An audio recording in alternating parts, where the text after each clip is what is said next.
গতকালকে আমাকে একজন বলতেছে যে ভাই মালয়েশিয়া দেখলাম যে বিভিন্ন ফেভার পত্রিকাতে আসতেছে যে অর্থাৎ বাইরের দেশে যেসব লোকজন আছে আমরা যারা বাইরের দেশ থেকে এসে তাদের দেশে কাজ করি আমাদের সংখ্যা নাকি দিন দিন কমানোর চেষ্টা করতেছে তারা তাদের দেশে যারা ওয়ার্কার আছে তাদেরকে দিয়ে তারা কাজ করানোর চেষ্টা করতেছে এবং কি 2027 কিংবা 28 সালের ভিতরে ওয়ার্কারের সংখ্যা আরও অনেক কমিয়ে ফেলবে। ঘটনাটা কি সত্য কিনা? হ্যাঁ ভাই, ঘটনাটা সত্য। তারা চেষ্টা করতেছে যে বাইরের কান্ট্রির যেসব লোকজন আছে যারা আমরা আছি আমাদের উপর থেকে তাদের নির্ভরশীলতা কমানোর জন্য, অর্থাৎ তাদের দেশে যে ওয়ার্কার আছে তাদের দেশের ওয়ার্কার দিয়ে কিন্তু তারা কাজ করানোর চেষ্টা করতেছে। এই কারণে তারা কি করতেছে, বাইরের কান্ট্রি থেকে দক্ষ যেসব ইঞ্জিনিয়ার আছে তাদেরকে আনার চেষ্টা করতেছে। কম্পিউটার ইঞ্জিনিয়ার, তারপরে দক্ষ আপনার ফ্যালান্টিশিয়ান ইঞ্জিনিয়ার মানে সুপারভাইজার বা বিভিন্ন ধরনের দক্ষ যেসব কারিগরগুলো আছে তাদেরকে আনার চেষ্টা করতেছে বেশি বেতন দিয়ে।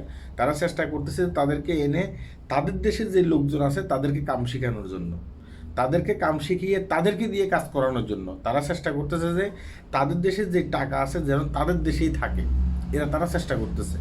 কিন্তু আমাদের কাছে কি মনে হয় জানেন, আগে দীর্ঘদিনের অভিজ্ঞতা থেকে বলতেছি এগুলো সম্ভব না। কেন সম্ভব না? আপনি যদি একটা মার্কেটে আজকে ঢুকার পরে দেখবেন যে সেখানে কয়েকজন মালয়েশিয়ান আছে। হ্যাঁ, আপনি সেই মার্কেটে যদি আরও 2 সপ্তাহ পরে যান কিংবা 1 সপ্তাহ পরে যান দেখবেন যে সেখানে যদি আপনি 5 জন মালয়েশিয়ান দেখে আসেন সেখানে দেখবেন যে একজন মালয়েশিয়ান। মানে কি জানেন, তারা কিছুদিন পর তাদের চাকরি শেষ করে, তাদের কাছে এই চাকরি ভালো লাগে না, অন্য চাকরি ভালো লাগে। তাছাড়া তারা হার্ড মানে কাজ করতে চায় না, মানে হার্ড ওয়ার্কের কাজ করতে চায় না। ধরুন বিল্ডিং কনস্ট্রাকশনের কাজ, বিশাল বিল্ডিং উঠে সেখানে রং করা, তারা সেটা করতে চায় না, তারা হচ্ছে লেজি। হ্যাঁ, তারা চেষ্টা করে যে আমরা নর্মাল কাজ হইলে আমাদের চলে, তারা এই হার্ডের কাজ করবে, হার্ড ওয়ার্কের কাজ করবে না, পরিশ্রমের কাজ করবে না। ধরুন আপনার ফার্ম অয়েল বাগানের কাজ, ফার্ম অয়েল বাগানের কাজে অনেক পরিশ্রম। এইভাবে ফার্ম অয়েল বাগানে আপনার ফার্ম অয়েলের ভিতরে গুঁতা দিয়ে একটা রড দিয়ে সেটা কাঁধে উঠাইতে হয়। এই পরিশ্রমের কাজ তারা করতে চায় না, করতে চাইবে না। কারণ কি জানেন, তারা অল্প বেতন হইলেই চলে। হ্যাঁ, তারা আজকে এখানে চাকরি ছেড়ে দিছে, কালকে তাদের ইচ্ছে হচ্ছে তারা অন্য এক জায়গায় গিয়ে কাজ করবে, সেখানে তারা চাকরি পেয়ে যাইতেছে।